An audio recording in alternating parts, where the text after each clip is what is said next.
Welcome to Stories Behind the Wealth, the podcast where high-earning professionals discover the real-life moments behind the financial success with your host, Gaffar Chowdhury. Jack Longanacre is the guest for today's podcast, and he's the president and CEO of Spartan Shield Solutions, a rapidly growing veteran-owned fractional CFO and outsourced accounting firm headquartered in Arlington, Virginia. Jack, welcome. Gaffar, how you doing? Good. Jack, welcome again. As RJ mentioned, super excited to have you. Yeah, thanks for having me. I'm excited. Awesome. So why don't you guys get to it? Thank you, RJ. Jack, we were just catching up, and you have an upcoming vacation soon. Tell us where you're going. Yeah, going to Greece. Couple different stops. Pretty excited. It'll be our only vacation this year with the little one. So it'll be good to get away for a few days. That's awesome. So tell us about your journey in getting to starting Spartan Shield, and even beyond that, where you decided to pursue finance and accounting as a career. I'd love to learn more about that background.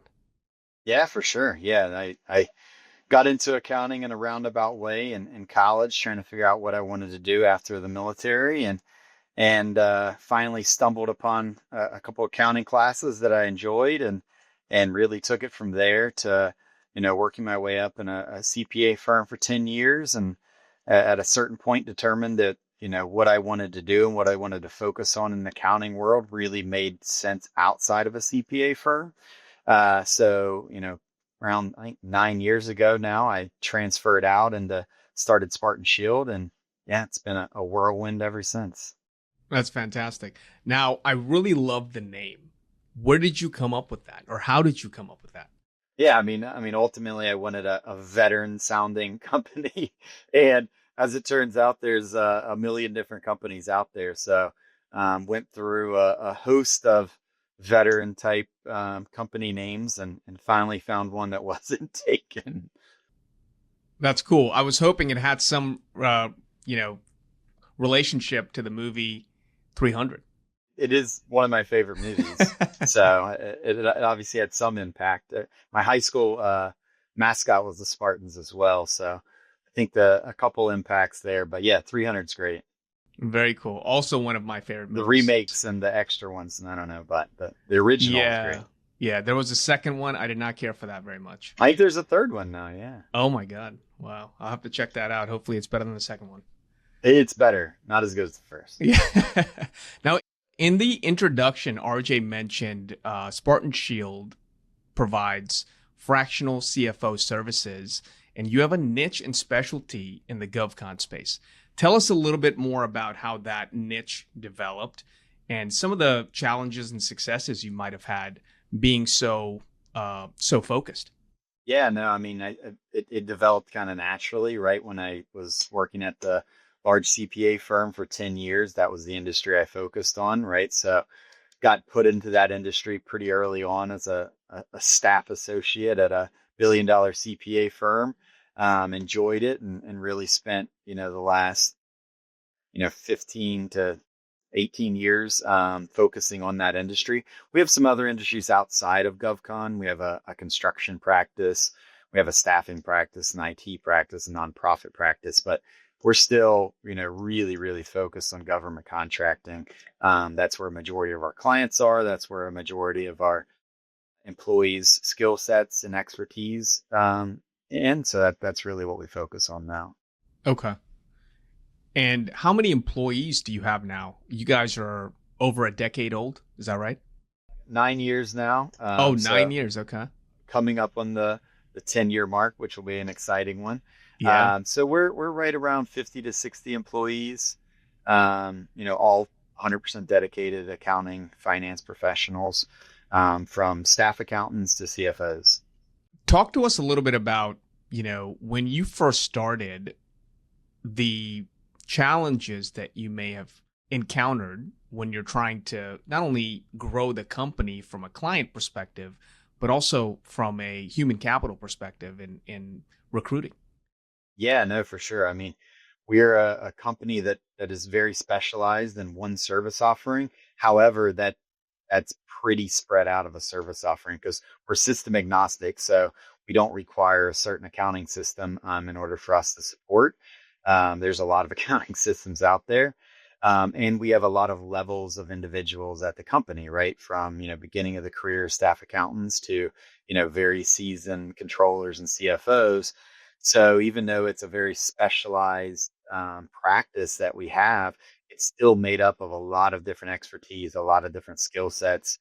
So therefore, staffing is challenging, right? Because, originally it was myself for a period of time. So I was performing all of the roles, which is, means a lot of late nights and a lot of Red Bull, but, push through it. And as we continue to grow, we're now developing a pretty good base of individuals and skill sets and expertise so that we can really deliver some high value to our clients. That's awesome.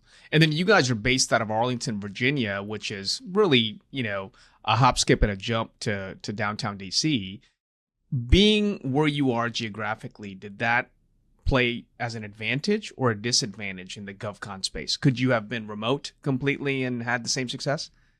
No, I mean, well, we could be remote, but we'd still need to be based in the DC area. I mean, there's obviously other government contracting hubs throughout the U.S. There's the Tampa, there's the Charleston, there's the San Diego's, but ultimately, a majority of government contract spending is still coming through DC, of which means that's where most of the GovCon accounting expertise remains, right? So, we're at a point now that, we're pretty spread out throughout the U.S. We have clients from California to Washington State to Texas to Florida. And then we have employees in those areas as well, but we're still very, very focused on DMV and still have a majority of our people here and a majority of our clients here. Got it. Now, this has been a very interesting year for the federal government, let alone... Interesting's one way to put it. Can you talk a little bit about, the trials and tribulations this year specifically? Not without crying on camera, but I guess we'll get into it. Yeah, I mean, it's been a crazy year. It's, whether you agree with the things that happen or disagree with the things that happen, they happened, and it's been pretty dramatic in a lot of scenarios. We have 130 customers, primarily in the GovCon space, and I would say 80% of them didn't even realize anything was happening besides what they would see on the news.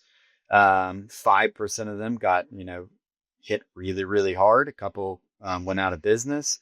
And then, we had 10-15% of companies that, got hit a little bit, right? They lost a contract or they lost a few LCATs on a contract. So definitely a wide slosh of the effects of it. But I mean, definitely a very dramatic effect in GovCon, which has been, realistically extremely steady for a long, long time.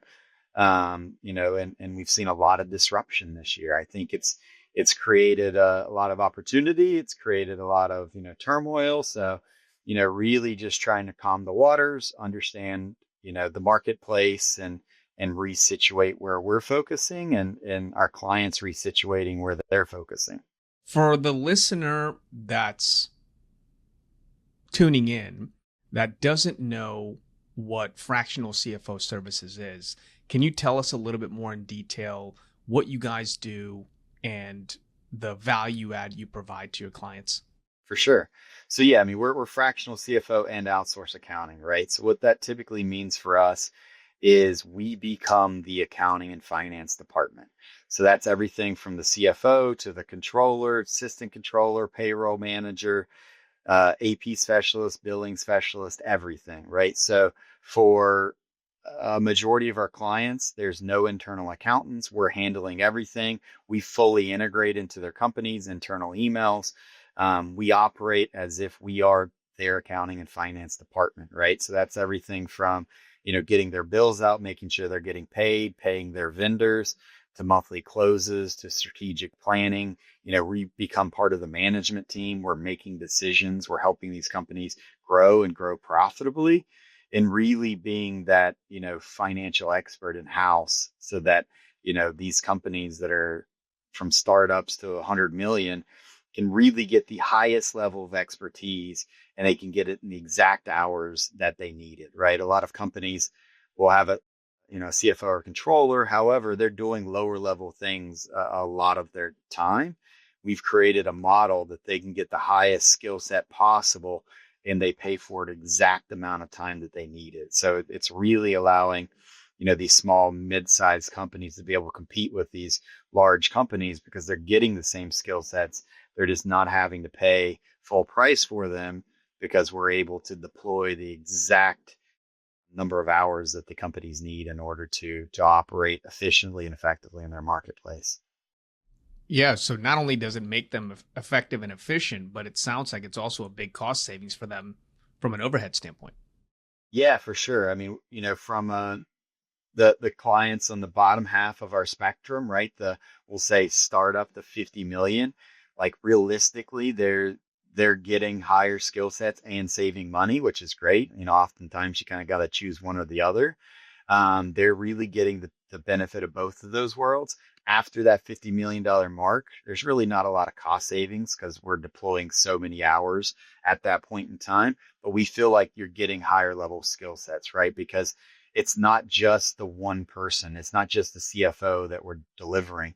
There's a whole host of CFOs behind them with different skill sets and different understandings and different experiences.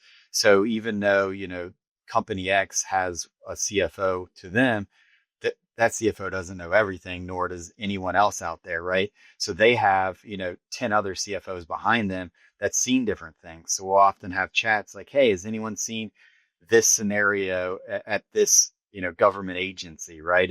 And that person may not have seen it. I may not have seen it, but, one person has. So we're delivering a lot of this value, extra value through our dedicated teams to our clients. That's awesome. And then now, you being kind of the face of the company and the founder, are you doing most of the business development, or do you have a business development team that's helping you interact with prospective clients and also existing clients? Yeah, so I'd say maybe both, right? I still do a lot of BD myself. I'm going out to conferences, meeting clients, potential clients, going to events. But we also have a BD team. So we have one dedicated BD manager, and then we have a handful of CFOs and controllers that also go out, meet potential customers, and go to events and look for new potential clients that we can help support. Business development, I would say it's a unique trait, right? Not anyone and everyone can do it. You've got to have a variety of skill sets. And I'm curious, I know you spent some time in the military. Thank you for your service, by the way. Absolutely. Did any of that experience in the military or while you were at the accounting firm prior to starting your own firm translate and help support the growth of Spartan Shield? Yeah, I mean, I would say, starting with the military, right? Not BD or sales for sure, but structure and, the understanding of how to do something pretty large scale. That definitely carried forward, right? I mean, prior to joining the military, I did a year in college where I didn't do so much college at the time. So the structure and discipline of the military was hugely valued in my life to really, get me where I'm at. When it comes to sales and BD, I was extremely lucky at my old CPA firm. Being a veteran and being an accountant, there's not very many of us, very few, I would say. And luckily, there was a Marine partner that worked at the CPA firm. And as soon as he found out I got hired, he's like, oh, well, there's another veteran that's working here. He kind of took me under his wings pretty early on and started taking me to events and veteran-owned type things that realistically a lot of people didn't get the opportunity to do so early in their career, just based on that background. And it's been hugely helpful for me in my career because I was able to really get an understanding of how it worked and what to do and what not to do really early on. So by the time I transferred out of the CPA firm, I already had a massive network of, really good friends and contacts and colleagues throughout the industry that I've been able to, leverage and continue to support at Spartan Shield that I think has been, hugely helpful in my career. So I think it's safe to say having a mentor early on in your career and having allies helping pave the way and giving you guidance really helped kind of set the stage for you. For sure. I mean, obviously, you don't know how it would be if you didn't have that, right? I mean, you can't, I've no crystal ball, but I know for a fact that I got, an understanding and some knowledge base very early on in my career that I've continued to leverage and build on from there. So, never know how it would have turned out in a different scenario, but I know for a fact that it's hugely helpful for me. And I think is, created to a lot of the success at Spartan Shield. That's awesome. I want to talk a little bit about Inc. 5000.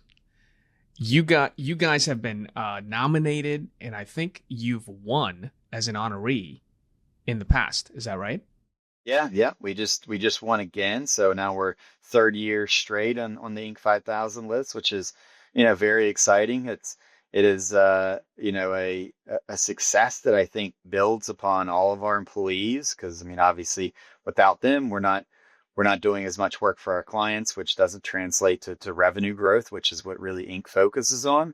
So I think it's a testament to, the entire team and what they're doing and the value that they provide to our clients and that our clients, really enjoy. And I think, it helps translate to their success as well, which is what we're also very proud about is I think we have 10 or 15 of our companies that are also on the Inc. 5000 list that, we've been supporting for a number of years. So it's not just us, right? It's our services translating to success of our clients as well. That's fantastic. Can you tell us a little bit more about Inc. 5000? And it's not industry specific. It encompasses a lot of different industries. 100%. It's very much not industry specific. It is 100% based on growth. So it's a pure calculation of 3 years growth of top line revenue. So, ultimately you submit your information, it's reviewed by a CPA or someone from that fashion. They do the calculation. If your growth percentage is in the range of the top 5,000, you're on the list. If it's not, you're not. There's no ambiguity to it. And 3 years in a row, you guys have gotten this accomplishment. Yep. This is our third year now on the list. So very excited to continue to be a part of that. We typically go out to the conference. I think it's in California this year, maybe San Diego area. Great conference. They put a ton of money into it. There's always celebrities and, everyone that you can think of is out there, and it's really, really cool event. And from my perspective, which typically attends mainly government contracting conferences, it's really nice to go to a conference that's not just GovCon. Yeah. You get to really see a bunch of different perspectives and have different conversations. Whereas in the GovCon industry, obviously you're focusing on GovCon and what's happening and everything.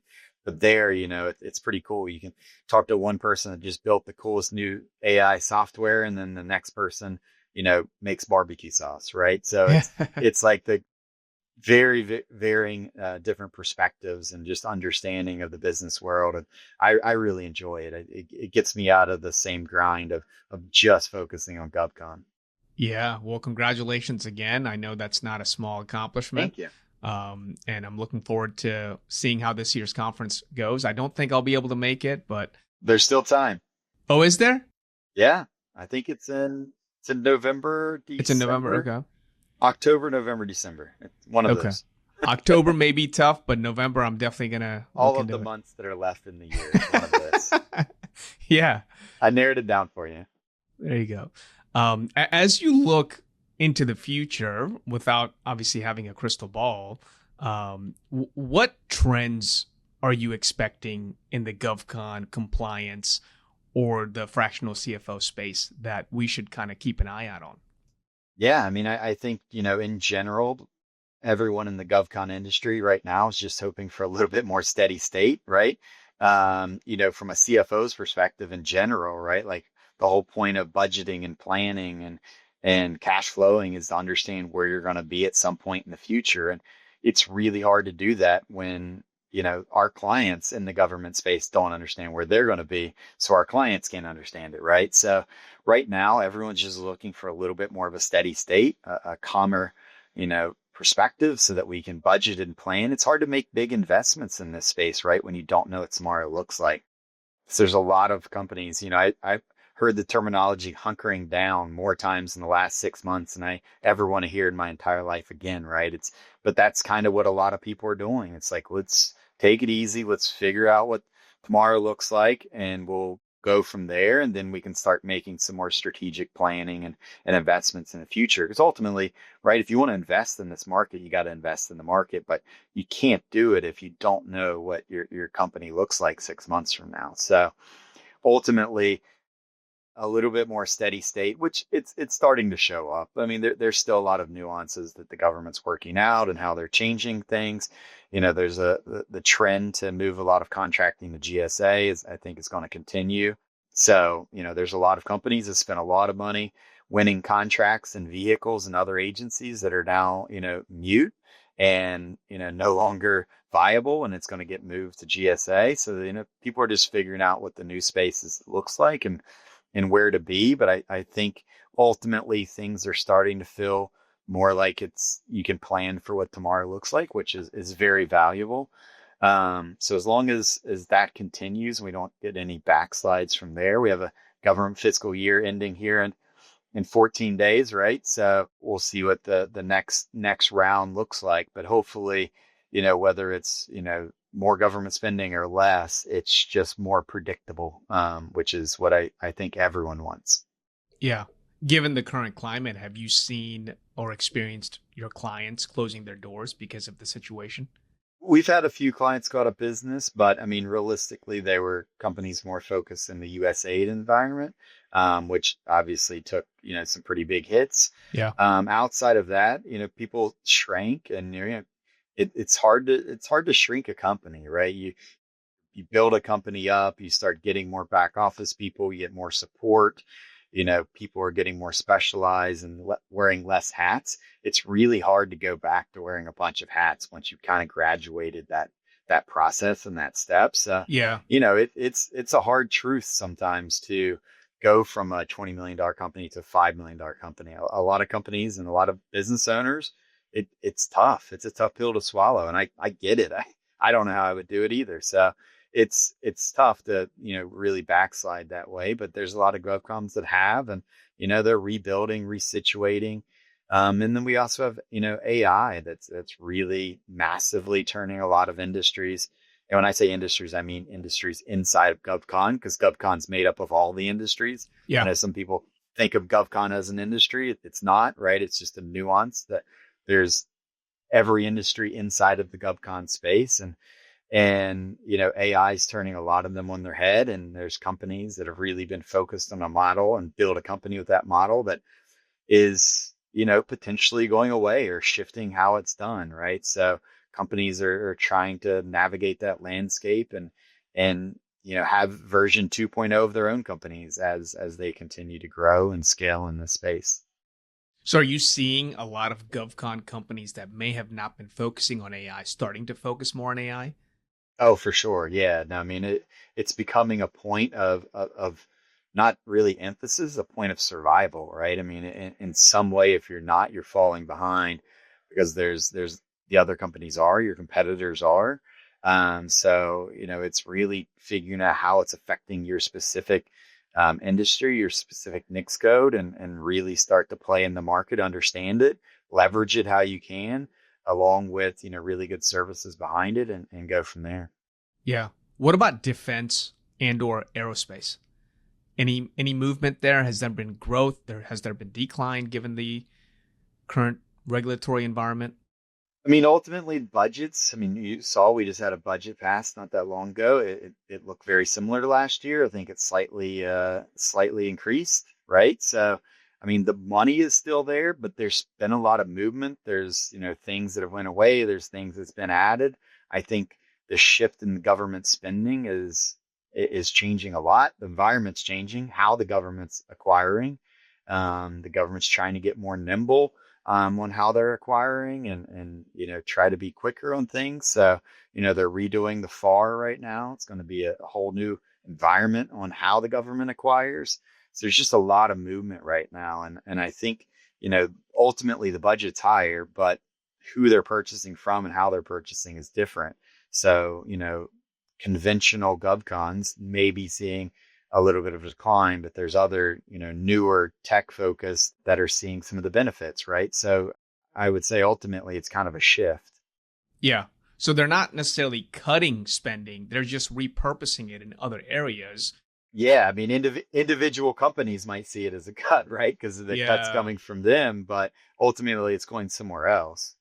Yeah. That's actually good to hear. I didn't quite think that was the case. That's helpful. Yeah. I mean, DOZ's budget's bigger than ever, right? So it's the money's there. It's just how and what they're acquiring is constantly shifting. And I think from, the last 6 months has changed more than it has in a long time, right? So companies are kind of trying to figure that out and, making sure they're in the right location, the right vehicles in order to be able to sell their services to the government or products. Yeah, no, that's super helpful. So as you know, this is called Stories Behind the Wealth.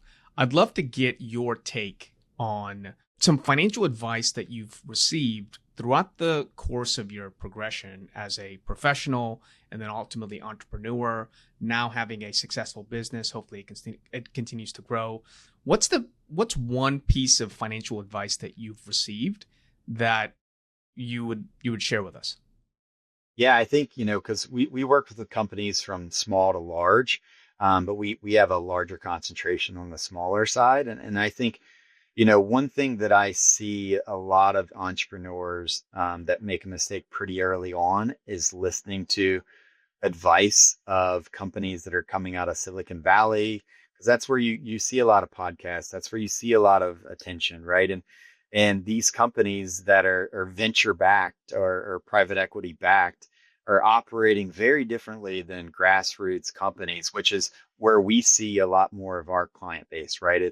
It's an operator that's spinning out of a large company, or it's a veteran that's coming out of the military that's starting up, and they're not venture backed, right? They're starting with the money in their pocket, and the way you build that company is very different. However, a lot of the feedback you see is these Silicon Valley type companies. It's like, you can't be billable. You need to get out of that as quickly as possible.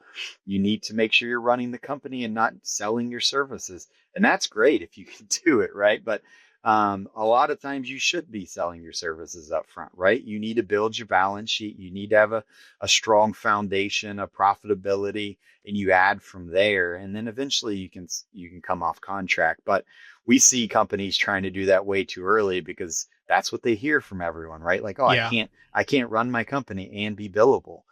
You can't run a company if it's not profitable and you don't have money, right? That's the first and most important step. So we often, get that. It's like, we'll come into a small company, they're just hemorrhaging money, and they're like, well, we're trying to grow, but I can't go on contract. I'm like, you should be on contract. Like, we need money in order to grow, right? Like, go on contract. Let's make some money. Let's build our balance sheet. Let's get a nice base, and then we'll grow from there. We'll add some seats, add some LCATs to our contracts, and then at a certain point in time, let's plan on when we can pull the owner out of some of the day-to-day billable work when it makes sense, right? And a lot of times it's hard because everything they're hearing about business is they can't do that. You need to be focused on running and growing your company, not focused on individual work. And that's great at a certain point, but a lot of companies don't really ever get rolling because of they're trying to do that, and they don't have the money to grow. That's actually really good advice. So essentially, focus on organic growth, learn to walk before you run, and then the rest will take care of itself. For sure. Now, hey, if you're one of the lucky ones that has a ton of money behind you, sure, you go that route. But for every one of those companies, right, every one of the venture-backed companies or private equity-backed companies, there's 100 that are not.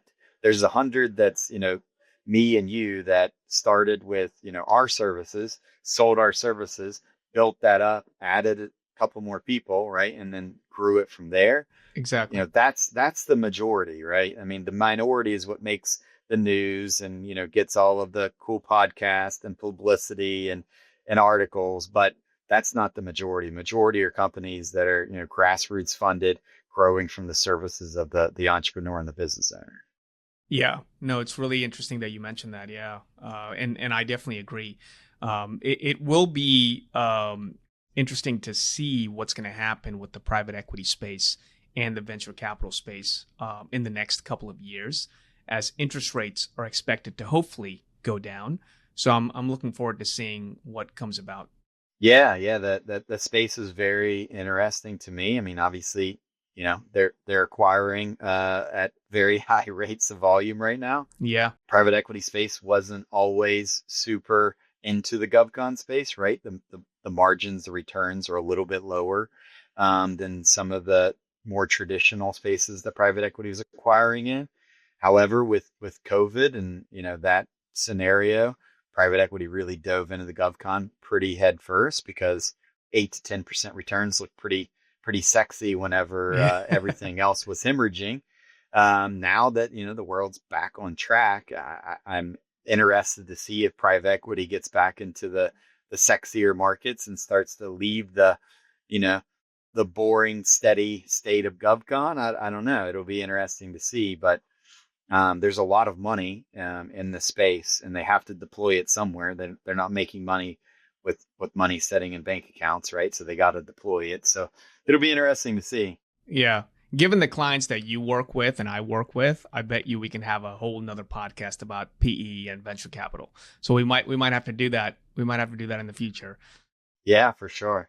We may have to get a PE representative in there so that they can fight some battles as well.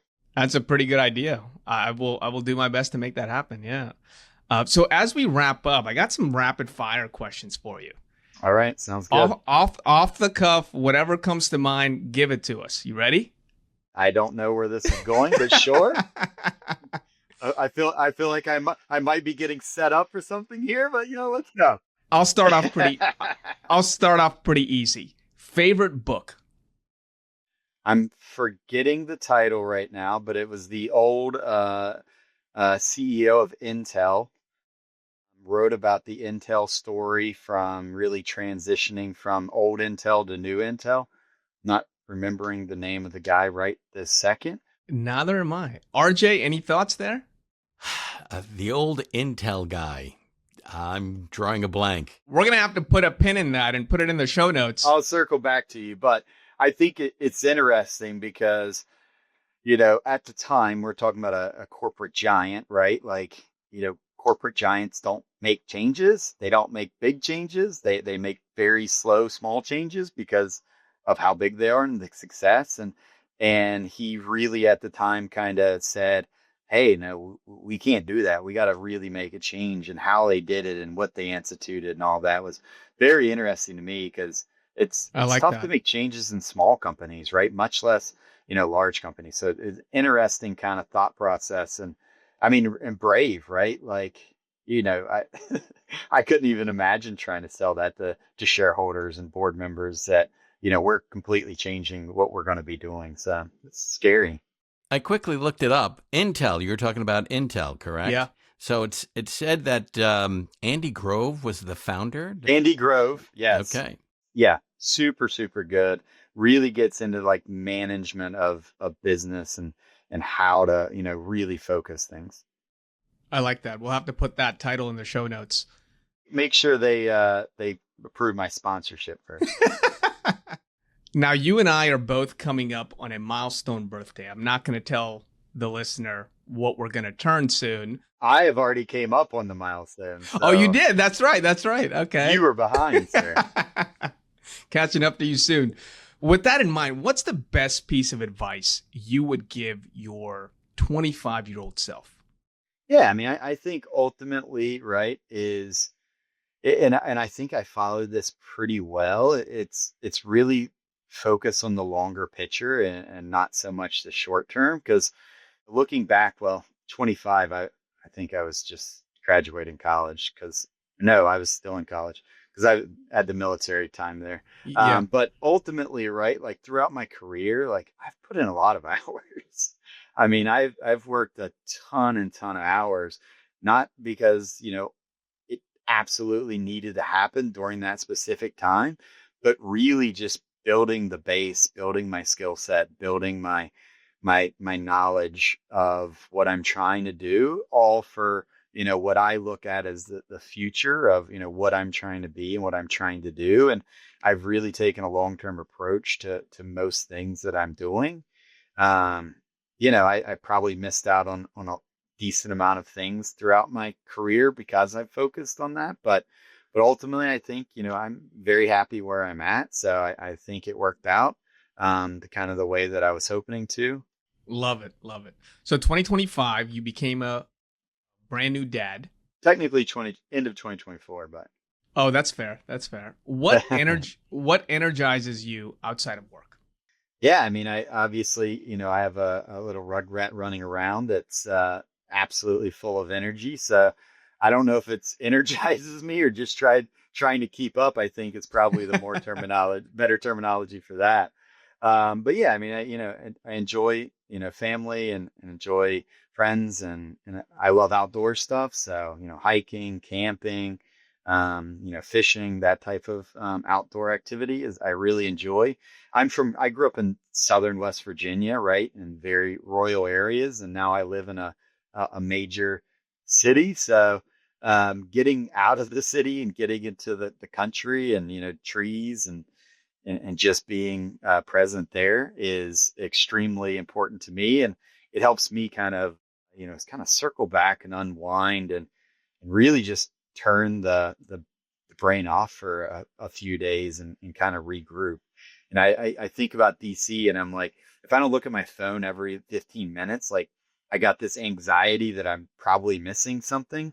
And then I go to West Virginia back home and like, I won't look at my phone for 2 days. And I'm like, did anything happen in the last 48 hours? And I'm like, yeah, who cares? Right. Like, yeah, it's incredibly important to be able to just turn off in this, crazy fast-paced business world. Well said. Well said. So if our listener wants to get in touch with you, what's the best way to do that? Yeah, no, for sure. I mean, you can definitely reach out to LinkedIn or our website, spartanshield-solutions.com, or obviously you can always send me a direct email. It's first name Jack at spartanshield-solutions.com. So if you can't find me, it's you're not trying that hard. But yeah, ultimately, I would say an email or reach out through our website and easily to get a hold of us. And, we look forward to, working with and supporting, new companies and clients going forward. That's what we're here for, right? Like one thing I forgot to mention earlier on the BD side, like in sales, like we don't do sales. Like ultimately we think we bring value to our clients. We let them know what we do and how we can support them. If they need it, great. If they don't need it, also great. It doesn't matter to me, right? Like we're here to support. So if we can add value, then we'd love to do it. If we can't, cool. Then everything must be going well. So you don't need us. That's perfect. Well, thank you so much, Jack, for joining us. It was awesome getting to chat more with you. And before the end of this season, let's get out on the water and do some fishing.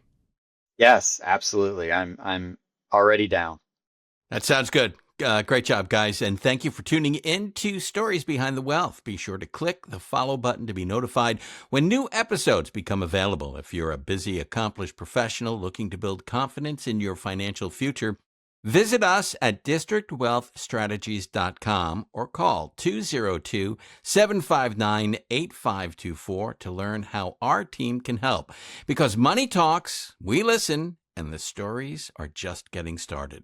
For Gaffar Chowdhury, I'm RJ Malik, and we hope you'll join us for the next Stories Behind the Wealth podcast.